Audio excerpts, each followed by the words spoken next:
संयुक्त किसान मोर्चा जिंदाबाद। हमारी मांगे पूरी करो, हमारी मांगे पूरी करो। जेपी दलाल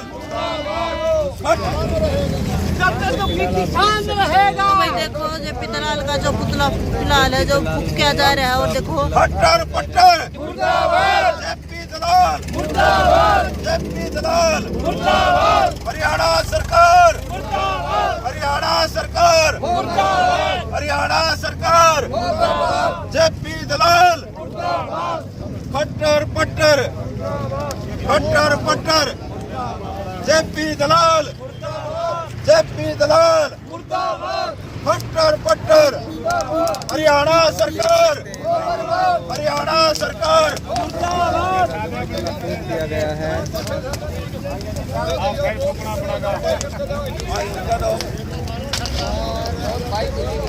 जमकर नारेबाजी कर रहे हैं।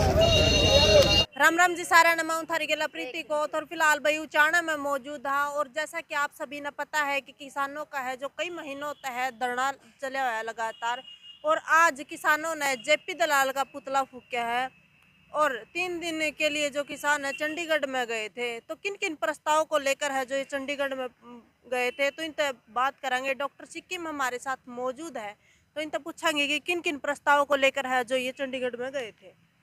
तो राम राम जी। राम राम जी। ठीक सो बिल्कुल बढ़िया है। पहले तो नु बता दो कि किन किन प्रस्तावों को लेकर है जो आप चंडीगढ़ में गए। 3 दिन तक आप चंडीगढ़ में रहे। नहीं, 3 दिन हम पंचकुला में थे जो चंडीगढ़ की सीमा ही है क्योंकि राज्यपाल का घेराव करना था। 72 घंटे का हमारा घेराव था। जो हमारे जो संयुक्त मोर्चा दिल्ली थी उसकी कॉल थी। उसके अंदर आपको पता है कि एमएसपी की गारंटी थी। उसके साथ ही अब की बार पहली बार ट्रेड यूनियन भी हमारे साथ थी और जो अन्य एनजीओ थे वो भी हमारे साथ थे।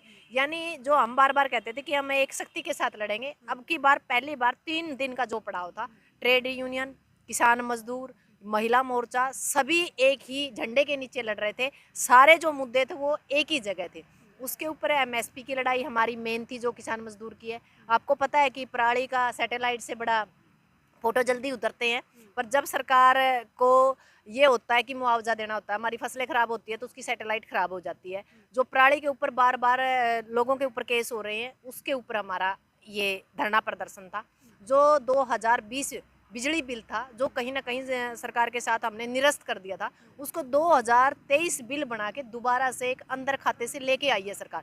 तो हमने सरकार को ये कहने की कोशिश की, समझाने की कोशिश की कि हम आपकी रणनीति को समझ चुके हैं, आप ये बिजली बिल को निरस्त कीजिए। हम बिजली बिल जो हमारा पुराना है उसी के ऊपर काम करें। यहाँ तक कि 300 यूनिट हमें फ्री चाहिए क्योंकि आपको भी पता है हमारा जो साथ लगता दिल्ली का इलाका है वहाँ 300 यूनिट फ्री देती है सरकार। तो 300 यूनिट तक फ्री दे और जो हमारा पराली है पराली के ऊपर चालान ना कटाया जाए। सरकार कुछ ऐसे अपने सिस्टम हमें दे ताकि हमें पराली को फूकने की ज़रूरत ना पड़े किसान मजदूर को। इसके अलावा जो हमारा मुआवजा है, लगातार आप लोगों को पता है कि आज तक 2020 से लेकर 23 तक 4 साल का कहीं गुलाबी सुंडी का मुआवजा है, कहीं फसलें खराब का मुआवजा है, कहीं पानी भरने से मुआवजा है, कहीं ट्यूबवेल खराब है। क्योंकि आपने पता कि 11 जो हमारे ज़िले थे वो लगातार पानी से ग्रसित थे, बाकी के जो ज़िले थे हमारे सूखा से ग्रसित थे। तो हम सरकार से कहना चाहते थे कि भी आप जो हमारा मुआवजा बाकी है वो मुआवजा दीजिए। तो सरकार के साथ, राज्यपाल के साथ हमारी जो 21 सदस्य है जो कमेटी थी वो गई और ट्रेड यूनियन के भी अपने बहुत से मुद्दे थे, जैसे भी कच्चे कर्मचारियों को पक्का किया जाए, 600 दिन का रोजगार दिया जाए, 200 दिन का रोजगार दिया जाए और 600 रुपये हर रोज़ उनको पे किए जाएं। और दूसरी बात, स्वास्थ्य के लिए, सुरक्षा के लिए, शिक्षा के लिए बजट दिया जाए और इसके ऊपर काम किया जाए। जो हमारे देश के अंदर अब फिलहाल जो ऐसे हालात है कि देश अघोषित इमरजेंसी से गुजर रहा है और देश को बचाने के लिए जो तरह तरह के कानून जो हमारे लोगों के ऊपर थोपे जा रहे हैं, बेमतलब के और बेबुनियादे जो कानून है वो सरकार वापस लेने का काम करे। हम किसी भी तरह की बेकार के किसी भी कानून को या मतलब थोपने वाले कानून को हम मानने वाले नहीं हैं। और किसान मजदूर की, महिलाओं की या जो हमारे कच्चे कर्मचारी हैं, जितने भी जैसे पेंशन है, जो पुरानी पेंशन बहाल करनी है, बहुत से ऐसे मुद्दे थे। एक लेटर केंद्र सरकार को दिया गया, एक लेटर राज्यपाल को दिया गया और एक लेटर वहाँ के जो स्थानीय मुद्दे हैं, पंचकुला है, चंडीगढ़ है, आसपास के 3 लेटर वहाँ दिए गए। और दूसरा ट्रेड यूनियन कच्चे कर्मचारियों की तरफ से जो उनकी समस्याएं थी उसके ऊपर भी एक लेटर दिया गया। तो राज्यपाल ने ये कहा कि जो मेरा काम है मैं करता हूँ, बाकी का मैं केंद्र सरकार का लेटर केंद्र सरकार को और राज्य का लेटर राज्य को, और जो यहाँ के स्थानीय मुद्दे हैं वो डीसी को भेजने का काम करूँगा और इसके ऊपर कार्रवाई होगी। तो उस आश्वासन तो आप संतुष्ट हो? नहीं, रंडे की सरकार है, जुटेंगी बहुत सारा, हमको संतुष्ट नहीं है। अभी तो हम इंतजार करने लग रहे हैं, यदि वो कुछ करे हैं तो ठीक है, नहीं तो हमने ट्रैक्टर का बैक गियर लेकर छोड़ रखा है। अब की बार दिल्ली की तरफ कुछ करेंगे, क्योंकि सरकार को हमने समझा दिया है भाई हमने हथियार रखे हैं, डर रखे हैं, पर चलाना कौन छोड़े। वही किसान है, वही मजदूर है, वही महिला है, दोबारा से दिल्ली की तरफ रुख करेंगे और दिल्ली पे कब्जा कर लेंगे। तो क्या लगा आपने, आपके प्रस्ताव है जो आपने रखे थे वो मान लिए जाओगे? नहीं, देखो विश्वास नहीं है सरकार पे, पर हम ये भी नहीं कह सकते कि बिल्कुल नहीं मानेंगे, क्योंकि कहीं ना कहीं विश्वास तो करना ही पड़ता है। सरकार को हमने वोट दिए हैं, वोट दिए, सपोर्ट दिए, तो उनका काम है, वो जनता ही सरकार है। तो सरकार को समझना होगा कि आप लोगों को हमने नुमाइंदे बनाया है विधानसभा और संसद के अंदर, ताकि हमारी जो समस्या है उनका समाधान आप करें। आप जनता के नौकर हैं, पर वो कहीं ना कहीं अपने आप को तानाशाह समझ बैठे हैं। तो यदि सरकार मानती है तो ठीक है, नहीं तो 2024 में इस सरकार को हम चलता करने का काम करेंगे। तो कितने किसान हैं जो चंडीगढ़ में पहुंच रहे थे? लाखों की संख्या में जो किसान थे। एक तरफ से बड़ा भाई जो हमारा पंजाब है उसने घेर रखा था मोहाली को, एक तरफ से पंचकुला में हमने घेर रखा था। 3 दिन तक चंडीगढ़ की हमने सांसें रोक के रखी। तो सरकार को हम समझाना चाहते थे, जब हम 72 घंटे के लिए चंडीगढ़ की सांसें रोक सकते हैं, जब हम पूरी ताकत के साथ आएंगे, हम उनको बता के आए हैं कि ये टेलर है और फिल्म अभी बाकी है। तो अगर आपका जो प्रस्ताव है नहीं माना गया तो आगे की क्या कुछ रणनीति रहेगी? रणनीति यही होगी, जो हमारा संयुक्त मोर्चा भारत का है, जो भी कॉल देगा उसके ऊपर हम फूल चढ़ाने का काम करेंगे। और इसके अलावा सरकार को हम समझाना चाहते हैं कि वो हमें कम ना आके, क्योंकि हमारे जो धैर्य का जो बांध है वो टूट रहा अब कहीं ना कहीं। लगातार 4 साल से हम मुद्दों के लिए लड़ रहे हैं और सरकार के कान पे जूं नहीं रूंध रही। अब हमने बता दिया सरकार को कि हमारा डंडा और झंडा दोनों मजबूत है। जिस दिन हमने डंडे से झंडा निकाल लिया ना, तो सरकार के लिए अच्छा नहीं होगा।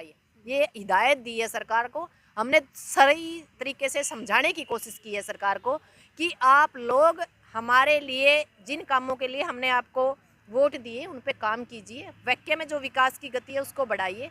नहीं तो ऐसा ना हो कि एकदम श्रीलंका की तरह बगावत हो और आपको यहाँ से पीट के बाहर निकालने का काम ये जनता करे। धन्यवाद। तो एक और बात बताओ मैडम, जैसे आज जेपी दलाल का संयुक्त किसान मोर्चा ने पुतला फूंका है नेशनल हाईवे पे, क्यों फूंका, उसका कारण क्या है? एक बात बताओ, जेपी दलाल कोई 2 दिन का प्रोग्राम था जिसके अंदर उसने सिखाना ये था कि किसानों को कैसे फसलों से फायदा लेना है, क्या क्या जनता सरकार जो किसान मजदूर के लिए स्कीमें लेके आई है उसका लाभ कैसे लेना है। पर वो जो कृषि मंत्री है वो उल्टा ही काम कर रहा है।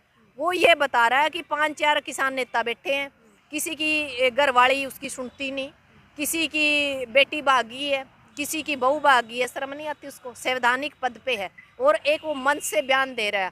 बेशरम सरकार है ये, क्योंकि इसके पास ना रोटी है ना बेटी है। जब अमर्यादित भाषा होती है उन लोगों की होती है जिसके घर में बहू बेटियां नहीं होती।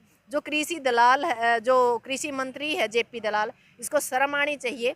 सबसे ज़्यादा ये करते हैं बेटी बचाओ बेटी पढ़ाओ, तो ऐसे बेटियां बचाई जाती है क्या? ऐसी टिप्पणी की जाती है क्या? पर्सनली हमें किसी पे टिप्पणी नहीं करनी चाहिए। किसान की तरफ ये 5 है तब भी वो 5,000 है, 5 लाख है, और यदि एक किसान बैठा जब भी वो लाख के बराबर है, क्योंकि बहन बेटियां सभी के लिए है। और ये बहन बेटियों की तरफ जो उंगली काम कर रहा है, ये मैं कहती हूँ कट्टर सरकार इसका इस्तीफा ले और इसको घर बिठाने का काम करे। कहीं ऐसा ना हो कि ये जो घर बैठी बहनें बेटियां हैं इसका इलाज करें फिर। तो आपने क्या लगा ऐसा पुतला फूकना है जो दोबारा ऐसी मानसिकता वाली हरकत नहीं करेगा? बताया जा रहा है कि पहले भी इसने ऐसी हरकत करी है। इसने किसान आंदोलन के दौरान भी बड़ी बेहुदगियाँ करी थी, पर जब भी हमने यही था कि आंदोलन को एक तरीके से चलाना होता है, जो हमारे ऊपर गाइडलाइन होती है हम उसी के अनुसार काम करते हैं, कि कानून को हम हाथ में नहीं लेना चाहते। पर लगता है इस सरकार को समझ में नहीं आएगी।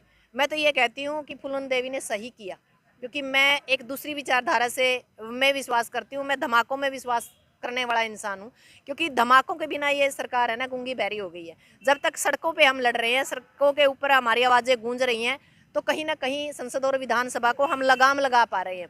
बाबा साहब अम्बेडकर का जो संविधान आज खतरे में है, बेटियों की इज्जत खतरे में है, ये कह सकते हैं कि हमारा देश खतरे में है। शर्म की बात है, जब संवैधानिक पद के ऊपर बैठे हुए लोग ऐसे बयान दे रहे हैं तो आम जनता से आप क्या अपेक्षा रख सकते हो। और जिसका ताज़ा उदाहरण आपने उचाना के अंदर कितनी बेटियों का मामला आया कि 60 बेटियों ने तो कहाँ हमारे राज्यपाल को, राष्ट्रपति को लेटर तक लिखना पड़ा।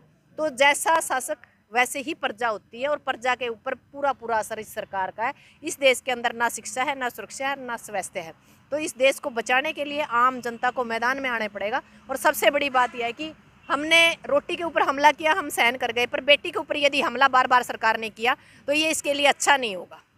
लास्ट में क्या कहना चाहोगे? लास्ट में यही कहना चाहूँगी, खट्टर सरकार अपने बेलगाम, ये मंत्री संतरी है ना, इनको लगाम कसे। यदि हमने लगाम कसनी शुरू कर दी तो सरकार के लिए, सेहत के लिए अच्छा नहीं होगा। क्योंकि हम हो सकता है रोटी के लिए 1 मिनट कहीं समझौता कर ले, पर बेटियों के लिए हम समझौता नहीं करते। और ये चीज़ इतिहास में दर्ज भी हैं और आने वाले टाइम में दर्ज कराने का काम भी करेंगे। धन्यवाद। तो भाई देखो, वीडियो आपने देखी, वीडियो को करना आपने लाइक शेयर कमेंट। मिलते हैं नेक्स्ट वीडियो में। जय हिंद, वंदे मातरम।